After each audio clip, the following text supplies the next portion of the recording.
All right, all right, all right. Welcome to Shabbat Lounge. We appreciate you listening and joining us today. This is Matt, joined in studio with Jake.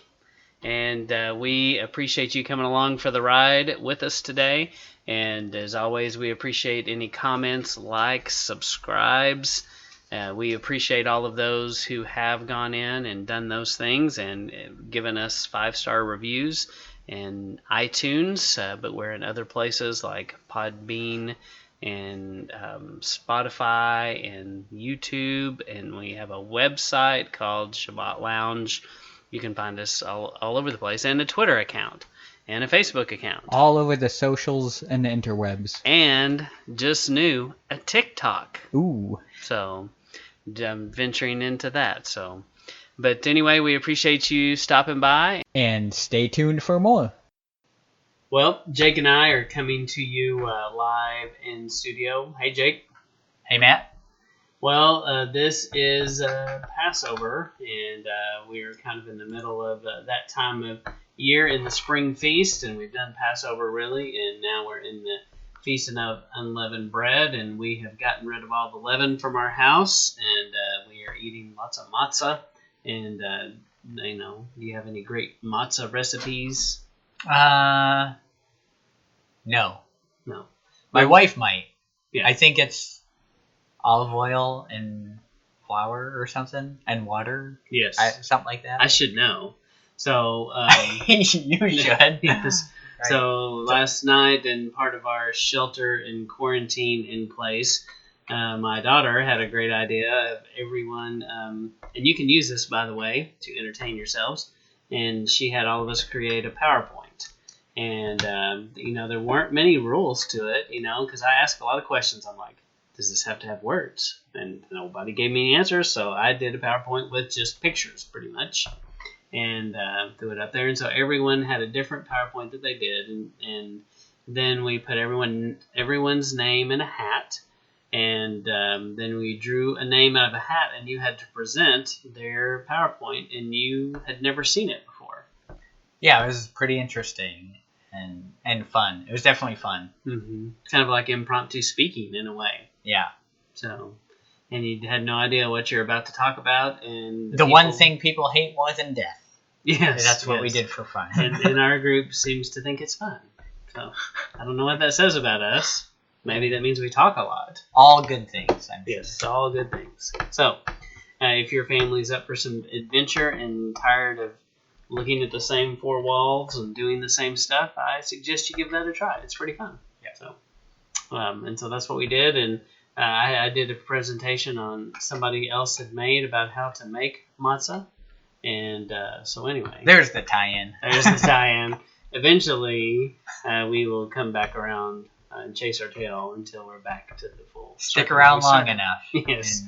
You'll hear something that makes Always sense. comes back. But today we find ourselves in this world where all our idols have disappeared. And, basketball went away. All forms of basketball, from NBA to NHL, the sports world was kind of mourning the loss the other day of not being able to watch the College National March Madness basketball championship. And all of those things went away. NASCAR, golf, the actors, the movies have been shut down, the concerts, it's kind of interesting to think about. All of those idols have just been shut down. And I do believe this is from the Father, he's tired of the nonsense. And he, I would do believe that he did this. And so it's no coincidence that it's occurring when Passover occurs. The shutdown has stopped all the Easter madness, the Easter egg hunts, and the other very pagan traditions that many of us have done in the name of Christianity. They're really a mockery of what Yahuwah wants us to be doing. The world has been interestingly shut down about the time of Easter and Passover. And so Passover was meant to be eaten inside the safety of your home with your sandals on and basically kind of like a go bag ready in essence. And I saw some people even put on social media, or the soch is the young people like to say these days. Are they saying that now? Mhm. Oh, On the geez. soch. I'm going to share that on the soch. Okay. So, I I'm will not sure- participate. I'm sure there are many of you that just cringed greatly when you heard me say that. Yes. And that's why I said that. Many of us. Yes. And so anyway.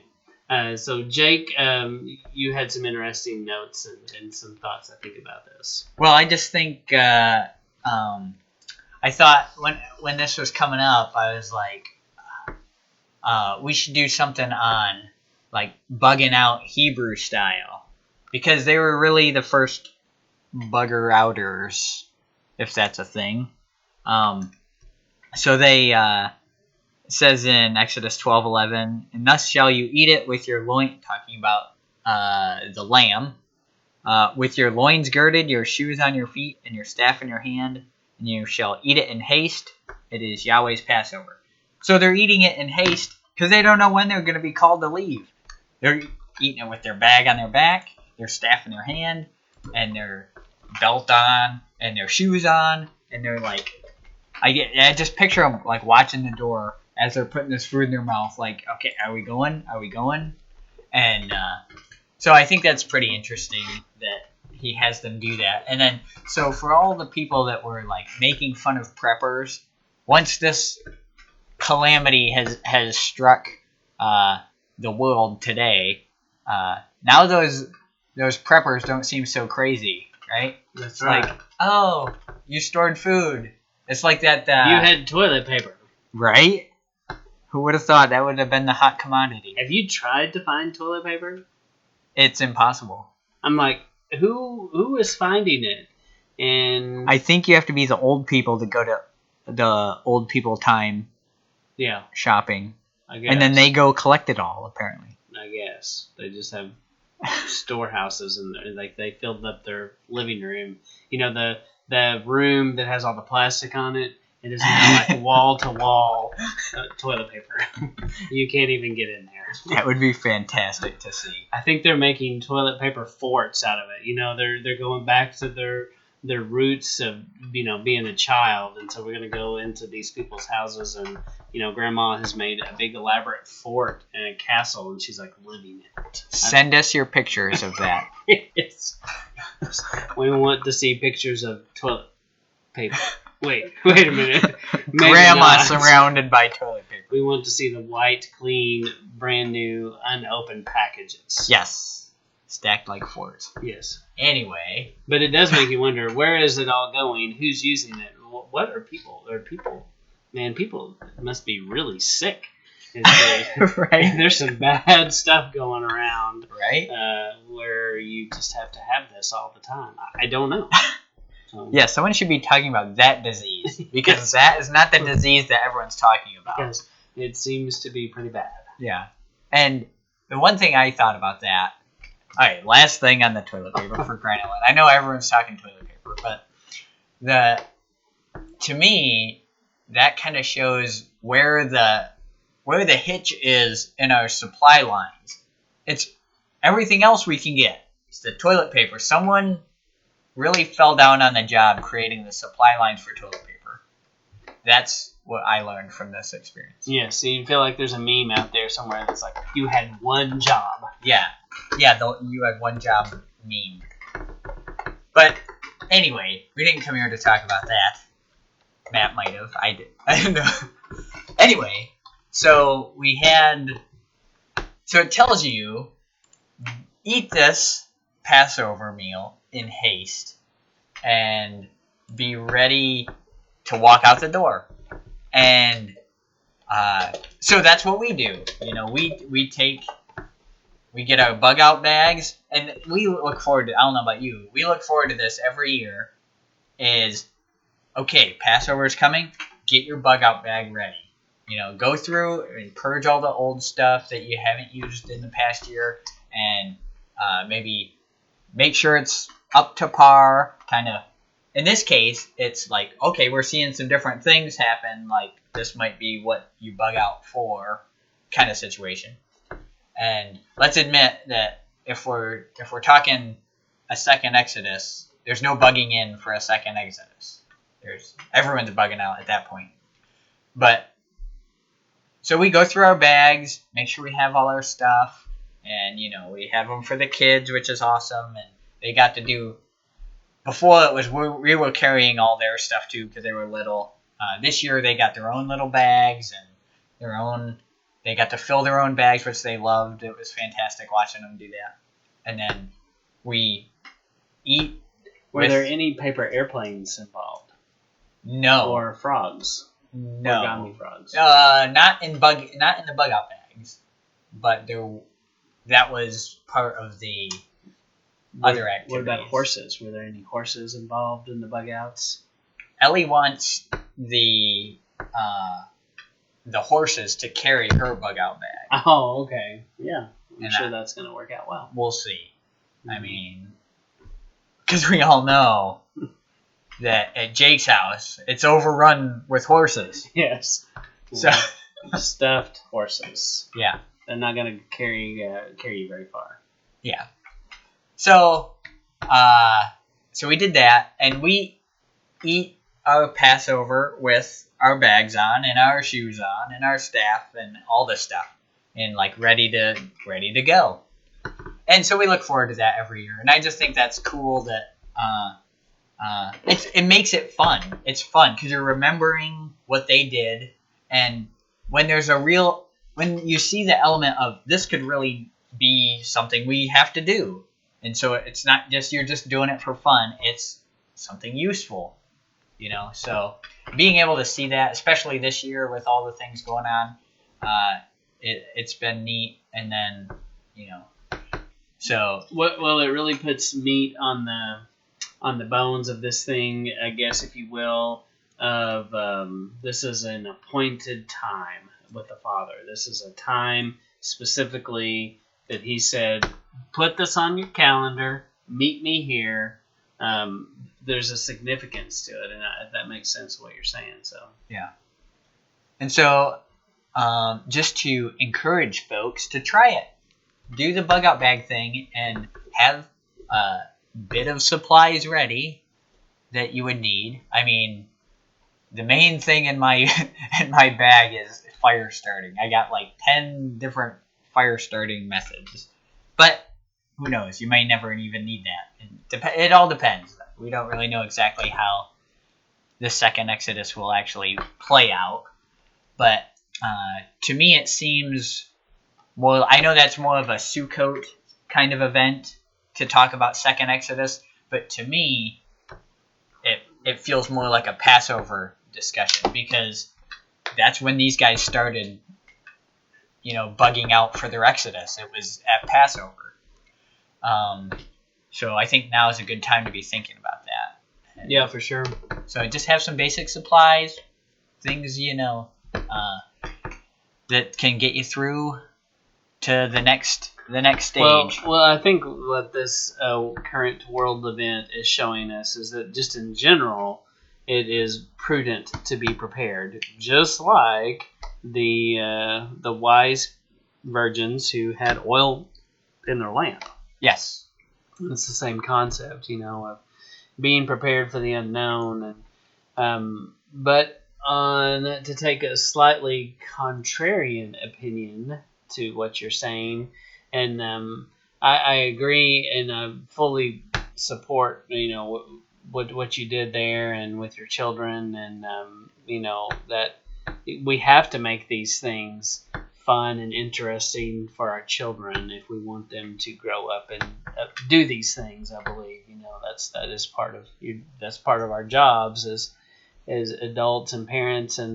But when I look at these accounts, I also believe in the greater Exodus that He's going to show us what we need, just like He showed them what they need. I don't think they were overly prepared. I don't think that they. But yes, there is an element to what you're saying. You had to.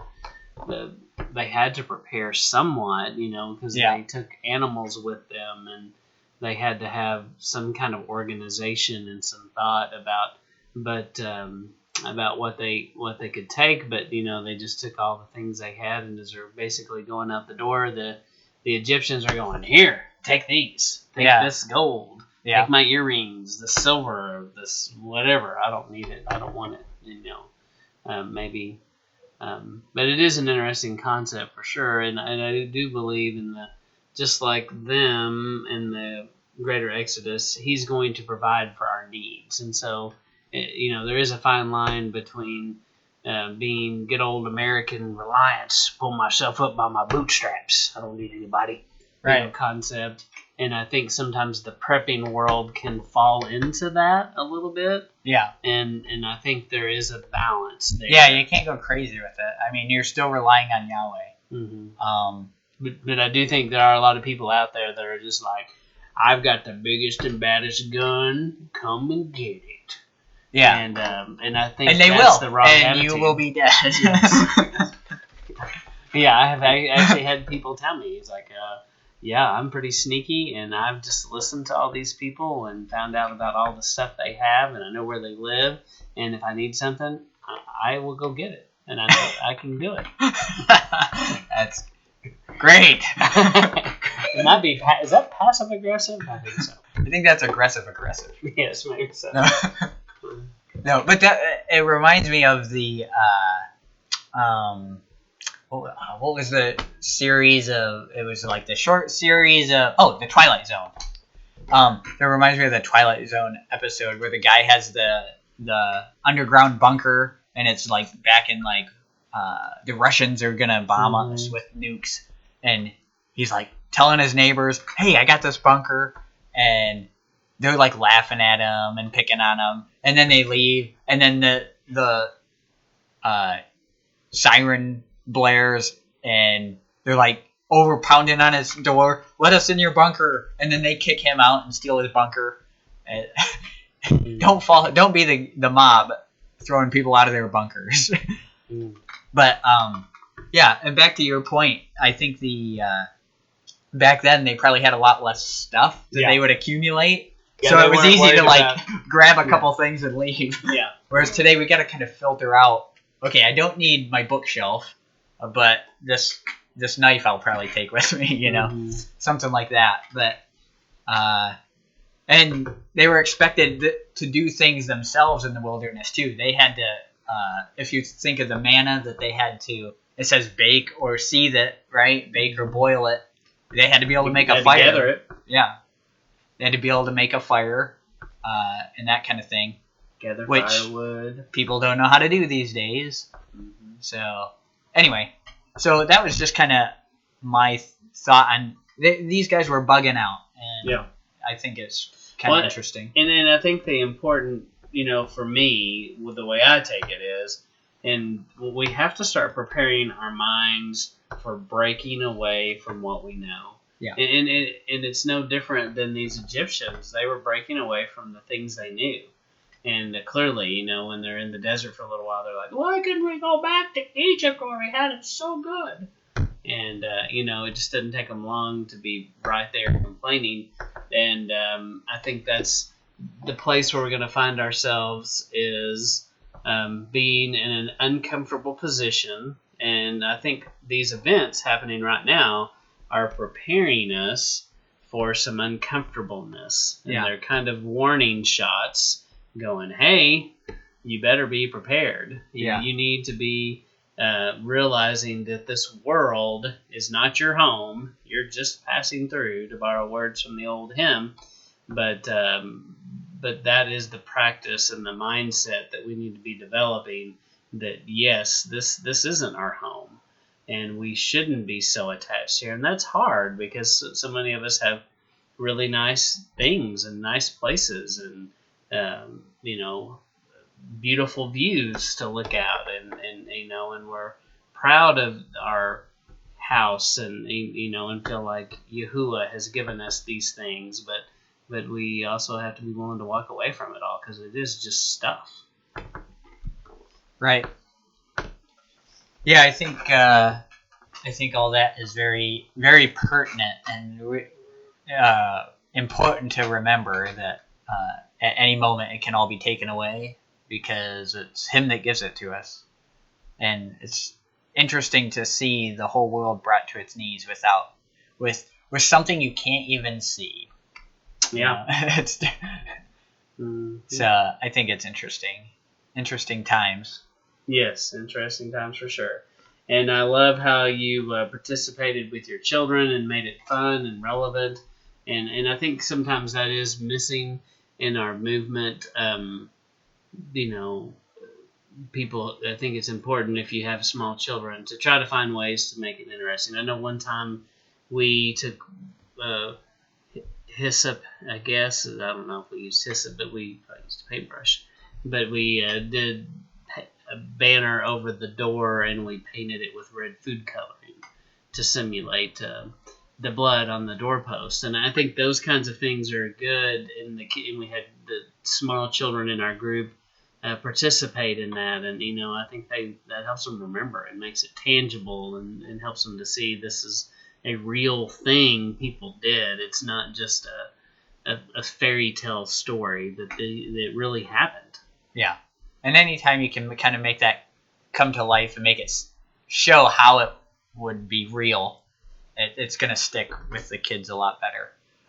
Like today, we drove into town, and it's not very far, but you pass a number of houses, and my son and I, we saw 2 houses that had like a red scarf around their door, and he got excited because we put a red scarf around our door. We kind of live in the city and that kind of thing, and we put a red scarf around our door, and they enjoy that. And then I pointed out to him. He's like, "Oh, that's great. That's awesome." And he's like, "Make sure you point that out on the way back so I can see him again on the way back." And he's like, "They probably follow Yahweh." And he's funny. But yeah, that's awesome. But whenever they can relate it, it's gonna stick.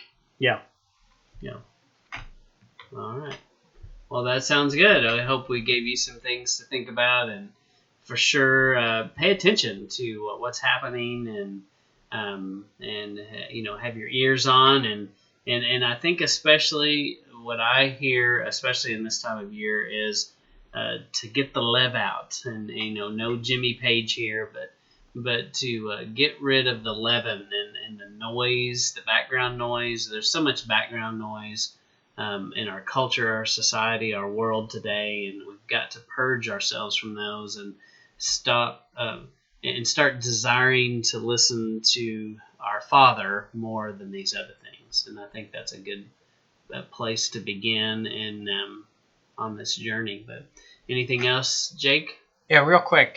We were having some matzah the other day, homemade matzah stuff, and we were eating it, and we're like, this is good and all, but it's like, imagine eating just that for 40 years, and you can, we like to harp on the Israelites for complaining about that. Oh, at least you had food and you weren't starving.